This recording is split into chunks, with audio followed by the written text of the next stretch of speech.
Let's get started.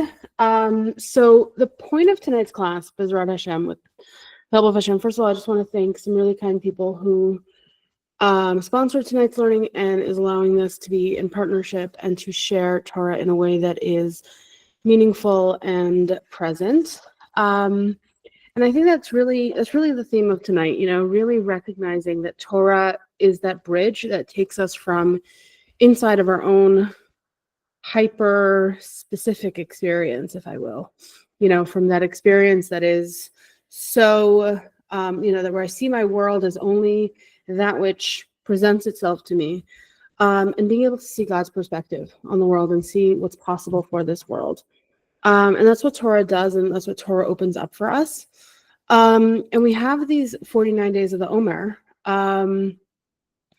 that are this portal that allows us to sort of like move from one consciousness, which is Mitzrayim, which is Egypt, and allows us to come to a place where not only are we not stuck in the limitations that we started Mitzrayim from when we were in Egypt, but we're now able to process a whole new worldview that is really defined by Torah and defined by our ability to see God's perspective on the world, right? Mitzrayim, Egypt mindset really is this mindset of looking at the world, a way of seeing the world where whatever's in front of me, whatever limits I am currently experiencing, whatever reality I am sort of inside of, that is all that exists. It's that kind of, that mind space. Egypt very, very much was a space, right? And we look at it sort of like, how did Egypt function as a society, right? It was sort of just very hierarchical, very what you see is what you get in a certain sense, and they manipulated the things that you have in the world, right? There were magicians, there were idol worshippers, there were all sorts of things, but like, it was also very much a caste system. If this is where you were born, this is what you lived in. This was your reality. That was the extent of your reality. And that's not the reality of Torah at all, right? The reality of this world, of Torah, of God, of Hashem's world and word in this world is the reality actually that what I see in this world actually is so much bigger than me. What I see in this world what I see in this world is actually the beginning, right? I see the world for what it is, and it's actually an invitation to me to take it one step higher, to take it into that place beyond. And that's what Torah is saying.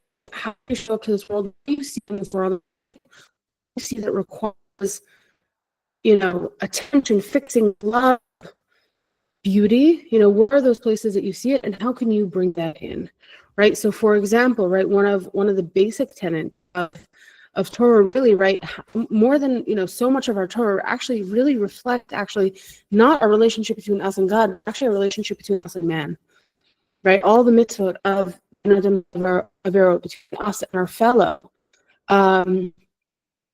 Why is it such a central part of Torah, right? Shouldn't spirituality just be about me and what's higher than me?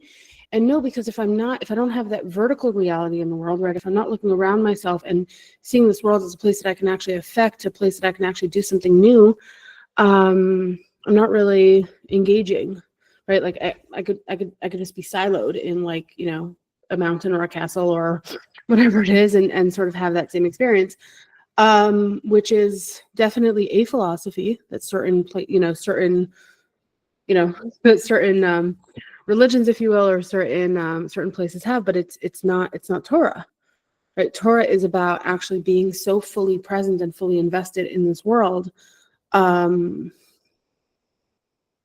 having that experience with everything that's around me and everything that I'm like sort of inside of. Yes, Kathy, I'm relying on your feedback and your just so you know. And your cues. I don't do well talking to, Right. but I agree with everything you're saying. Yes. Okay. No, it's just helpful when you have that. Yeah. Back and forth. It's right on. Yeah. Anyways, so we leave Mitzrayim, right? So we leave Egypt. God says, okay, you guys need to come out of Egypt. I need you out of there. I need you to be my people. So God comes and he takes us out. And it's an experience that is almost overwhelming in nature, right? Meaning to say that when we leave Egypt, we are taken out with God's miracles, right? And like the whole experience was kind of like just beyond anything that we could either imagine or experience or have words for. It's just something that is huge and yeah, like it's just bigger than us. That's really what it is. And we almost like don't even know how to respond to it in that way. And that was kind of the point. The point was that we were actually so lost, if you will, when we were redeemed from Egypt, right? That we couldn't even, we were traumatized. We were, right. And I know it's like a very big word to use in the world, but like it's true. We didn't know what freedom could look like. We didn't know what it would look like to step into it, right? And we were following blindly, right? And we get to the sea and and we have to sort of like step into it and open ourselves up to it. And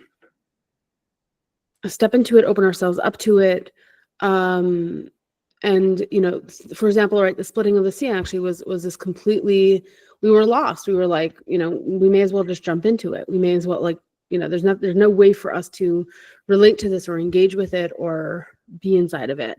And God just has to do everything for us. But as you see, actually, when we look at actually the historical, right, or the story that is told from when Bnei Israel, when from Bnei Israel leave Egypt until they arrive at Matan Torah, they actually start to grow up as a people, right? And the first step really is, right, the sea, and then they come to Mara, and there's a whole story of the water, and then they start to receive the man, and there's like this like step by step experience that allows them to grow in who they are and allows them to sort of like, you almost like watch them like go from like infancy to youth and adolescence, and like they grow in that way, in sort of like being able to like interact with the world.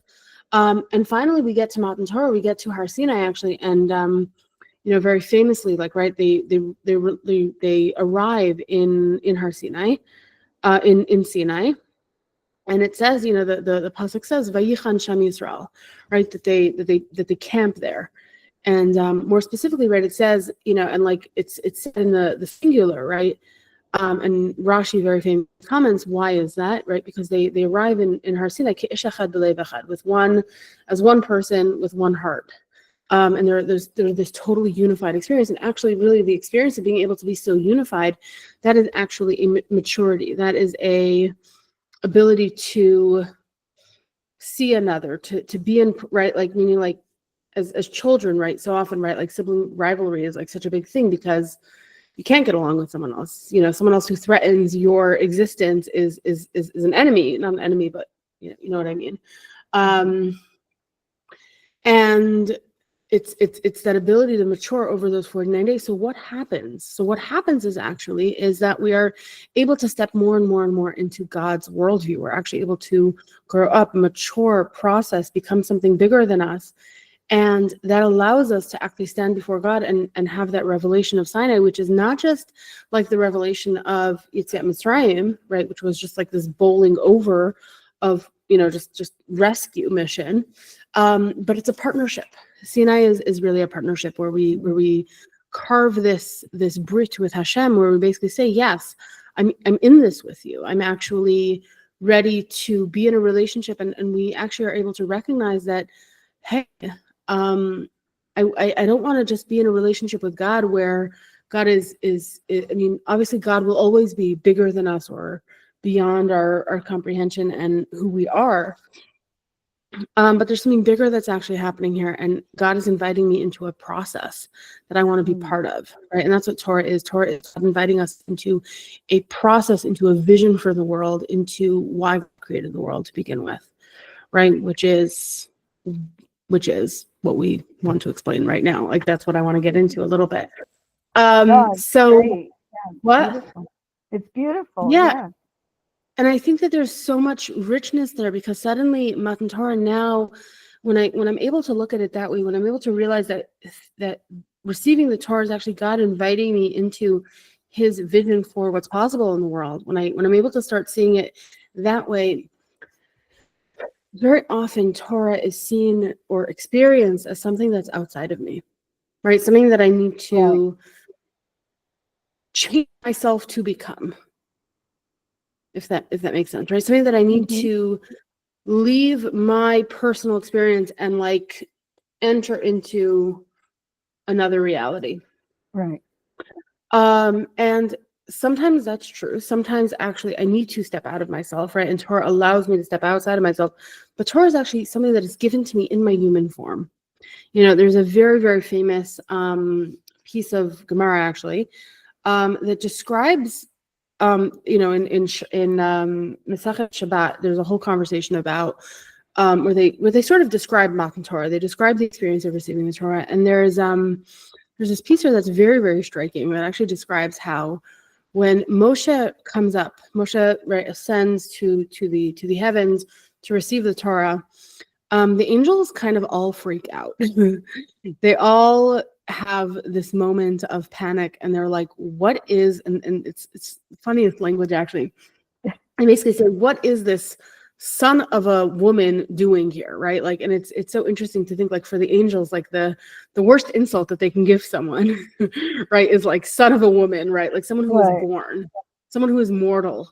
What is this person doing here, right? And they're told he's here to receive the Torah.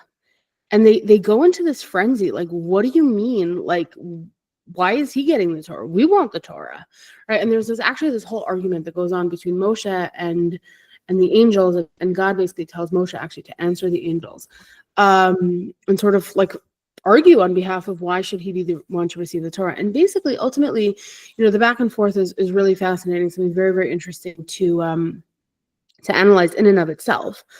But the ultimate answer that Moshe basically gives to the angels is basically, he says, like, why do you need the Torah? Do you have a mother and a father that like you need to honor? Do you have a desire to... Wait, one second. I'm on Sure. in a class. Oh, okay. You don't mean I'm going and count the Omer. Okay. Sorry. No, all good. You don't, do you have a desire to steal that you need that you need divine instruction to tell you not to steal? Like, do you exist in this reality? And the ultimate answer actually is no, that they don't. And they, like, they're almost like repulsed by the idea that they would need that. But what Moshe really is saying here, and I think that there's something so much deeper here, is actually saying that God is inviting us in Torah, through Torah, to meet him in that place where, hi Elisheva, he's inviting us to meet him through Torah in our humanity, right? Torah does not talk about a reality that is outside of ourselves. Torah does not talk to our angel, like our alter ego, our angel alter ego. Torah actually speaks to our humanity, and that's where it meets us.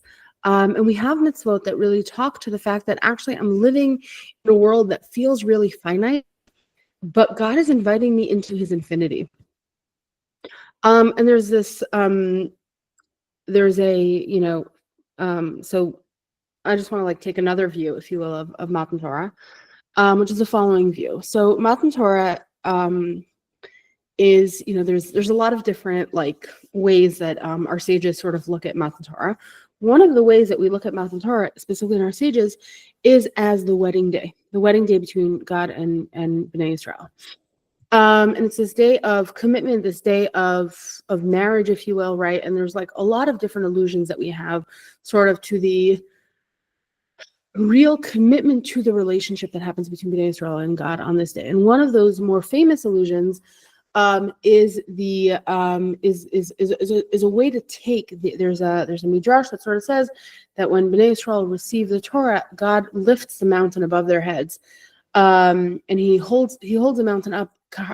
He picks up the mountain kagigit, like a barrel almost, and he lifts it over their head. And that sort of our sages interpret and sort of say like that's the wedding canopy, if you will, that we were standing under, the chuppah.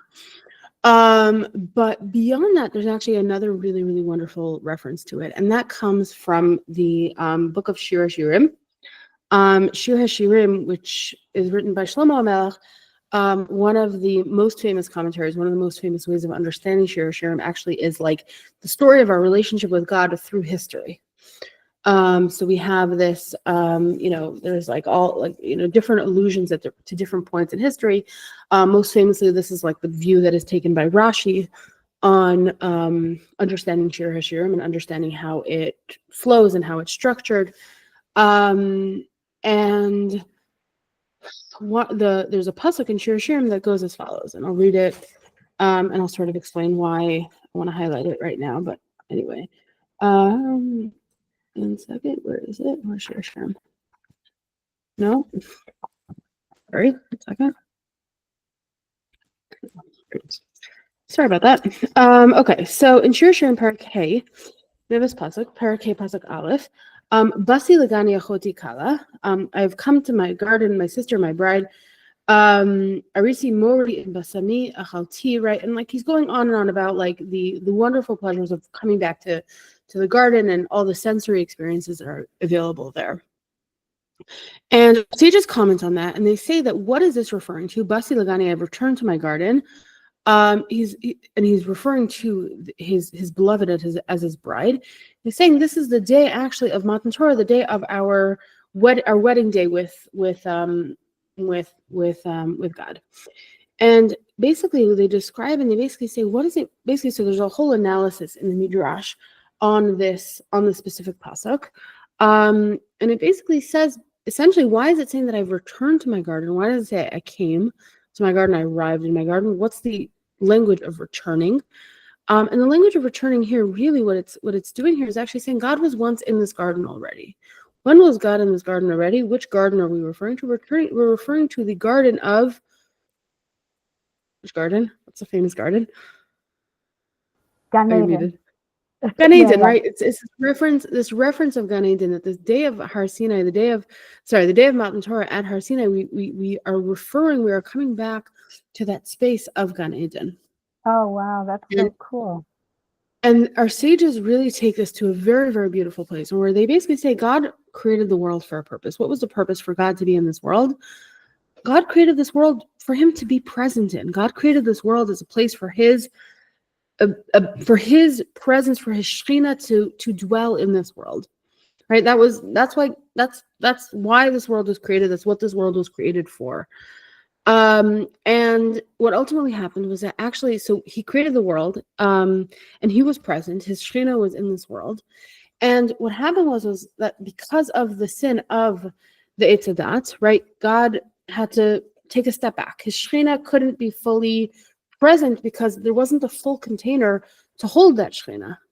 So the Shekhinah took a step back, and then there were many sins, and the Shekhinah kept retreating because it wasn't welcomed here. It wasn't available to be here, right? And this Midrash then goes and it says, then came along Avram, right? And what did Avram do? He called out to God. He called God back down, and the Shekhinah was able to take one step closer to the world, right? And then there were 7 generations that followed from Avram until Moshe Rabbeinu, and each generation was able to call down God one level closer, bring God back down to this world.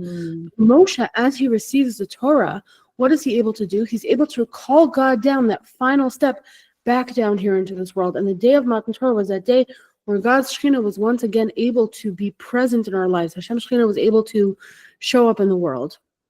And that's really what Torah does. Torah invites God to be present back down here in this world. It invites Hashem to invest himself in presence, to be here, right? And Shekhinah really reflects, right? What is Shekhinah? Shekhinah is the idea of Malchut.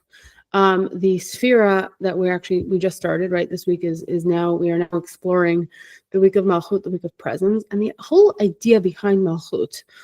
There's a lot of ideas which we'll touch on a little bit. We have there are a lot of different ideas within the Malchut, but and Shekhinah specifically and that relationship. But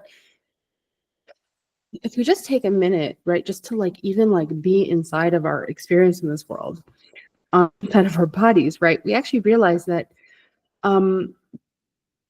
like every so often, like I get like bowled over, like every so often, like I'll learn like a new fact about our bodies or the way that like our systems work. And you're a PA, so you know this, right? And like, you're just like, our bodies are such incredible homes for life, right? Yep. Like every detail of our body is so thought out, Every right? And cell. every Every cell, cell. right, is a host for life. Right. And it's the perfect host for life. It's the perfect, and like, it's so interesting, like there's so many like little details. Like sometimes like it's like, when you hear about like the pH balance of our bodies, right? And how it's like so perfectly tuned within like, I mean, the science better than me, but like within like micro amounts, if it was like a little bit more this and a little bit more Right. that, we wouldn't be able to be alive. Right. And like, I Right. think that's true for every part of our system, like it's so perfect. Yeah. No, I was going to say, what's really cool is there's a whole area of study now of biophotons, and they realize now that cells emit light, and that's one of the ways they communicate with each other, which makes perfect Whoa. sense because Hashem is light. So of course our cells would emit light. Yeah, it's a huge area of study right now. Yeah, and they've actually see that cancer cells emit a different kind of light than normal cells. So interesting. And these details they're right here. They're right here for us to be able to pick up on. And so in that same way, right, if I extend that, right, my body is that perfect home for my soul to exist, right? Mm-hmm. And Torah specifically is that guidebook that teaches me how do I actually access not just life, but like life that is connected with the source of life. Right? How do I live my life aligned with the source of life? Beautiful. Yeah. Right? And then, one second, let's extend that for a second. And I want to say the following. This world, just as my body is the perfect host for life, or can be the perfect host for life, this world is the perfect host for God. For God to express itself in all the elements of this world. Right, whether it's and we can, and like you can go into this from like, you could choose whatever. Everyone has like something that like interests them, right? For some people it's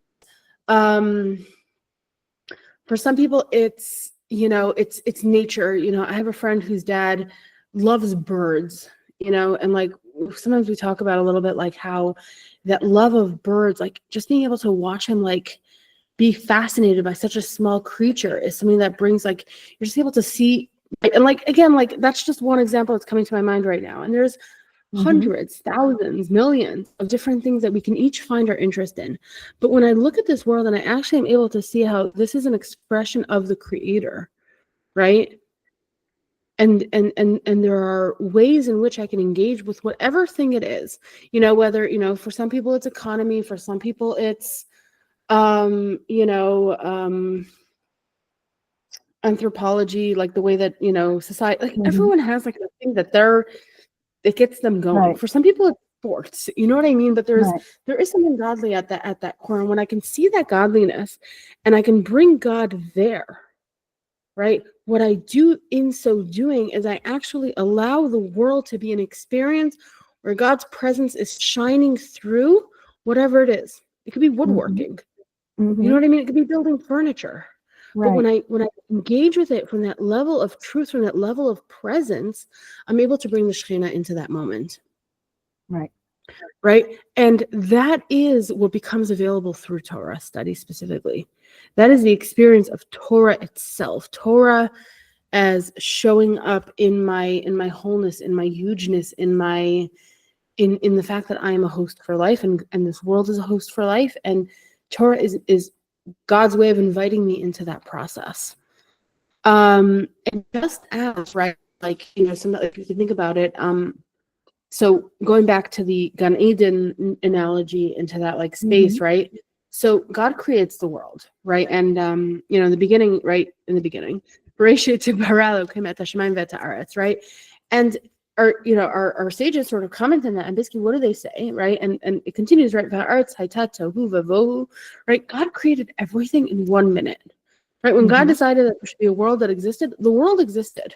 The world was fully present, fully not fully formed, but fully formed, right? All the ingredients of the world existed. But what happened? I think like it's the potential. It had the potential for everything. Lots of different ways of understanding it, right? But like all the components, all the ingredients of the world existed when God decided that he was creating.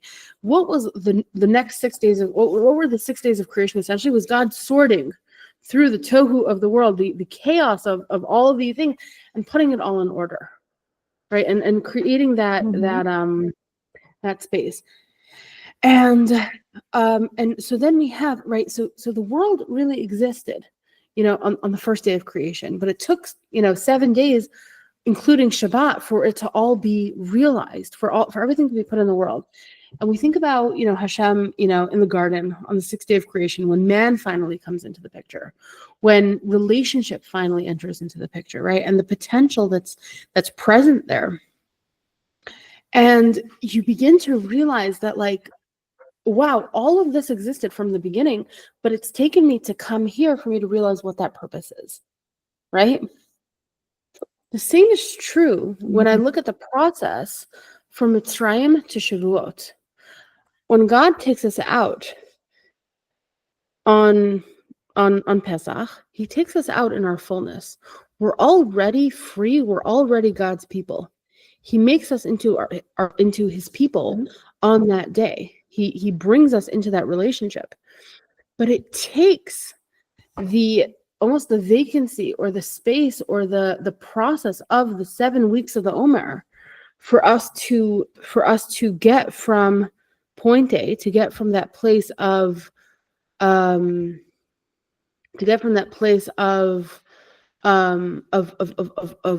almost like nothingness or complete surrender that takes place on Pesach, to arrive in order for us to arrive at Har Sinai, when we're actually able to receive it, just like it takes those 7 days of creation to arrive at, okay, now I can do something with it. Now I can be a partner with God, right? And it's that cycle that gets repeated. Now we repeat that cycle 7 weeks, 7 days in each cycle. What does that give us? It gives us 49 days, but 49 does not include the actual day of receiving, which is the 50th day. Why is that? So what's the 50th, right? So that's next question, right? Like the next place here is like, okay, so what's the 50th? What's the idea of 50? So I was thinking about this and I was like, okay, there's a lot of different ways to approach 50. 50 is like a very interesting number in Judaism. But actually this past week, we actually had the idea of 50 show up in the Parsha. Specifically, we had the idea of the Yovel. Right. What? Jubilee year. Right? So what's the whole idea of the Yovel? What is Yovel? Sort of like a reset. It's a reset button, right? It's this moment where everything goes back to as it was. Right? It's this moment where things have completed a cycle, and not just one cycle, but like a multitude of cycles that like allow us to come back to where we started. It reminds me almost, I know this is like, I always forget, I think it's like 28 years, but it's not 50. But like when there's this moment, actually, there's a special bracha for it, actually, when the sun comes back, the sun, there's like the annual cycle, but then there's like I don't actually know enough about the cosmos to be able to tell you, but like there's this moment where the sun comes back to its initial point. That happens once every 28 years. We make like there's like a special, there's like basically there's like this moment. 50 is that moment where everything comes back to where it's supposed to be, right? And what happens as a result of that, right? The land goes back to its original owners. Slaves go free, right? Like and like not just like slaves go free every 7 years, actually, but even slaves who choose to stay on, right, they also go free in the Yovel, right? And there's sort of this moment in 50 sort of almost like it wipes the slate clean. We have 7 cycles of 7, and then we start again. We start from beginning, because I was trying to like visualize it, picture it, there's sort of this question of like, so what is it, right? So in Kabbalah, right, which is like where we get these sefirot from, right? So there's really, like, it kind of makes sense. So this is like where I got to, right? You do one cycle, you do a second cycle, but when you get to that space of Malchut Shebe Malchut, which is the 49th level, what is Malchut? Malchut, on the one hand, is the vessel that receives from everything that came before it. It's that moment where whatever work I've been doing until now, it's that place of receiving. It's that place of Shabbat. It's that place of surrender, of acceptance of what I've done until now is good. What I've done until now, I can rest. I can sit inside of it.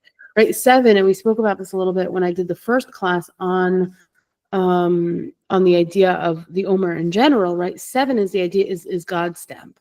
6 is a stamp of nature, right? Like things in nature exist in 6s. 7 is God's signature that there was a creator for it, right? For example, right? I'll give an example, right? A box, a cube has 6 sides, right? But a cube that exists on its own is kind of useless, right? But when I make that cube into a box and I put something into it, now it becomes something else, right? Now it becomes a tissue box. Now it becomes a whatever, vessel. Right? Meaning what? The vessel. It becomes a vessel for something else, right? So 6 is the creation, 7 is the vessel. And that and the fact that it is a vessel now puts the mark of the creator on it because it was created for a purpose, right? So 7 is God's signature, right? 6 is creation. 7 is God's signature, is the idea that there's a creator, that there's a purpose beyond it. There's what goes inside.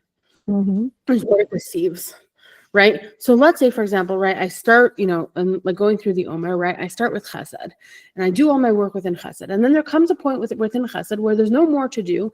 I just have to be inside of it, right? Now I just exist inside of my Chesed, inside of my love, inside of my process, inside of my flow, right? But then once I've sat inside of it, now there's a new urge. There's something new that comes out of that, right? And now I want to step into, wow, I have so much I want to flow with. Where does it go? Right, and that's Gevura. That's the container that I put for my flow. And I go through that, and I fill my vessel, and I think about it, and I create containers, right? And then I stop. Right? And I go through this, and it's actually a very intuitive process. Like, when you go through the sefirot, and you understand, how each of them feed into each other, and they flow, and they really allow us to create something. They really allow us to like be something new, do something that we weren't able to do before. It allows us to create like a new entity, which is beautiful and so cool and so exciting. But then you get to Malchut, right? And you get to that space where, okay, I need to now receive, right? And we spend a whole week actually receiving, which is what this week is all about. It's very, very exciting, I think. The week of receiving, and what happens when I sit inside of that receiving for long enough, it crowns. It gives birth to something new. Malchut, which is actually the lowest sphere, it's the container for everything. It's the vessel. It's the embodiment of everything that came before it. It now becomes actually the crown. It crowns and it gives birth to something new, right? And like you see this both in like the sphere chart when you like map the sphere out in the body, right? As being that space of crowning, that space of birth, that birth canal, right? And then the crown, right, of whatever's about to come next, the head of the beginning of what's being pushed outward into the world. But that space between something new existing and the old just being, actually, that's a place of nothingness. That's a place where actually there's nothing for me to do in that space.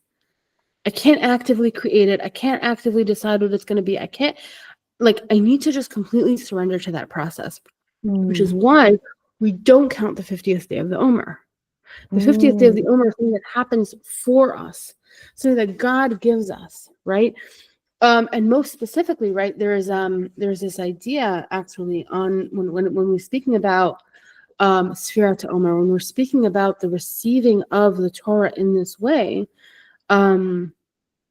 we're told that what did we receive at the time of Matan Torah? Right? We said Nasa Nishma. And with regard to those two words, what did we actually receive? Receive two crowns. A crown for Nasa and a crown for Nishma. And we were literally crowned with this knowledge, crowned with, we were told, right? Batan Tiuli Mamlechet Kohanim, right? We're going to be this this nation of kings, of leaders, right? And it's really this idea of Malchut that becomes Keter, which is like that 50th, that space of that 50th, right? Is also known as the gate of Bina, the gate of really internalized, right? Of being able to understand that is something that's given to us in this moment, something that we receive that allows us to be inside of that experience of Torah in a different way and receive it and do something with it and make something happen with it, if you will, which is it's kind of trippy, you're like, oh wow, but that's not right. Matan Torah is not so it's a couple of things, right? Just to recap, right? First of all, it's to return to Gan Eden, right? It's this moment where we're coming back to the purpose of it. What's the purpose of it? The purpose of it is for God to dwell in this world. Purpose of it for God to dwell in this world. For Hashem Shekhinah to be revealed in this world, right? That's number one. Number two is we receive the Torah through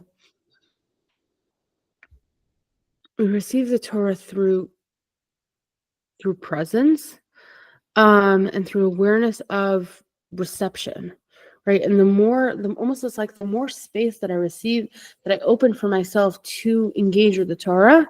I was listening, oh my gosh, I'll tell you about this. I was listening to a really excellent podcast on last week. Are you familiar with the 1840 podcast? Okay. No. Excellent podcast. What? Excellent podcast by this man by the name of David Bashevkin, and he interviews very interesting thinkers in the Orthodox space and within not even Orthodox. It's in Judaism in general. There's a lot of very interesting. And he interviewed this person. I'm forgetting his name right now, but he interviews this person who just finished a research study that was commissioned by the Orthodox Union about attrition in the Orthodox community and why people leave. And what he said was very, very interesting and very, very well thought out of in terms of how our communities are formed and all of these things. And he says two very interesting things that I have really been thinking about over the last couple of days. The first thing is he says less than we have to think about why people leave, we actually have to think about why people stay, because that's the phenomenon. What's interesting is that we actually have a place that we have the expectation, we think people are going to stay. And why is that happening? How does that happen? How do we give people over our worldview in a way that invites them to actually stay? And that's beautiful and mind-blowing and actually something very, very, very provocative to think about, right? But then he was also saying, that ultimately, if you look at your Judaism and you look at your relationship to God, and if everything in your life doesn't change because I'm in a relationship with God, then it means that I'm allowing external institutions or communities or whatever it is to shape my relationship with God. Meaning to say that I'm all to the communal process, meaning that I'm a Jewish person because of my relationship, because I go to shul, or because I do X, or because I do Y, as opposed to the way that I personally show up and the way that I personally let myself do the work and all of that. And I think it's really, really true. God comes to us. Torah meets us in all the places where we're going to let it show up. You know what I mean? And if I don't let myself go there because that's too religious, or that's too outside of myself, or that's what other people do and that's not what I do, then I'm basically saying, God, you're infinite, but you can't go here. Putting up a do not enter sign in my life, in my, right? And I think that there's a lot of different places, and we all have our own stories and our own triggers and our own experiences about why, we're not in my, God, you're welcome in all my life, everywhere, just not my bank account, or not here or not there, whatever it is. And the more I can take what I'm experiencing of the world, invite God into that process, the more of a co-creator with God I can become to bring God into more spaces in the world. Right. And that's really that process. And, it's like, like I can take a shallow breath, right. It could just like a, or I can like fully take a deep breath and I can let the breath go into all the parts of my being. And I was learning this Hasidic, this mimer, this Hasidic discourse, that was discussing all, it was a discourse that was given by the previous Lubavitcher Rebbe, on the occasion of his daughter and son-in-law's wedding, right? The 7th Lubavitcher Rebbe, his wedding. And it's a pretty well-known discourse that discusses the relationship between a bride and a groom and between masculine and feminine energies and all of that. And it's a really beautiful process. And again, first of all, just to give a shout out to the fact that Malchut really is the feminine. It's that space, that receptive place, that place inside of me to be open, where I'm able to receive, where I don't have to push. I can just, but sometimes like we think about receiving as this like passive experience, where like I receive just that which is sort of, I receive from that place that is just, passive, I think is the right word for it. When in reality, receiving actually is a very active effort. I have to open myself up to it. I have to be, I have to create space. And if I don't create that space, then like someone might want to give me, someone might want to give you, whether it's, money, love, choose the thing that you want to receive. But if I actually don't have space to receive it, if I don't actually create the kli to open up to that level of abundance, it can never exist. It doesn't exist. And so one of the examples, the Rebbe gives like a whole bunch of different examples of like, how does this model work? And one of the things that he says basically is that when we wake up in the morning, right? So God gives us back our life, right? He blows our soul back into our bodies, right? But when he does that, it's almost like I become someone whose like soul was breathed into me, but I'm not someone who's actualized my soul yet, right? And how do I, or when am I able to actualize my soul in my body? How do I like draw it all the way down, right? And the Rebbe actually says that it's specifically through tefillah that we bring our awareness of our soul into all the parts of our life. Because when I say the words Shema Yisrael, when I say the words Hashem is one in the world, and I give myself just that little bit of opportunity to actually see God's oneness in my life and in the world, right? And I just like, I let myself go there into that space of oneness. That space of oneness actually lets my soul go into all the, right? Like, and like almost feel that, like, and let myself be a fully embodied soul. And then I go about my day, and whatever it is that I interact with, I'm going to be touching with my soul, as opposed to like letting my soul just be like, not letting my soul be inside of my body, not letting my soul be inside of my system. And I think that, there's something very, I have, like my soul, like my body is the perfect host for life. But if I stay in, like, again, like, and again, this isn't like a dig at people who aren't able to, but like, if I just let myself live with like 10% of my life force, then that's all that I'm going to actualize. Right. But if I let myself stretch literally right into more life, and I let myself stretch into more possibility, then there's more possibility available for me. And that's Torah's invitation to me, right? I could be a Jew and I can keep 2 mitzvot, right? Like, and I can, or not, none at all, right? But am I stretching myself into the full possibility of who I can be? Right? Am I like, and that's the invitation of Sinai. How do we show up to our Sinai? By opening up more space inside of ourselves. And I think that's, it's a little bit of, I don't know. I mean, there's more we could talk about, but that's like that's what I wanted to share tonight.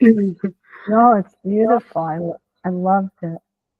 Really, really, really nice perspective that I haven't heard before. Just beautiful. Thank you. This was fun. Yeah. Yeah. I'm gonna stop the recording. 1 second. We can stay on, and I would love to hear your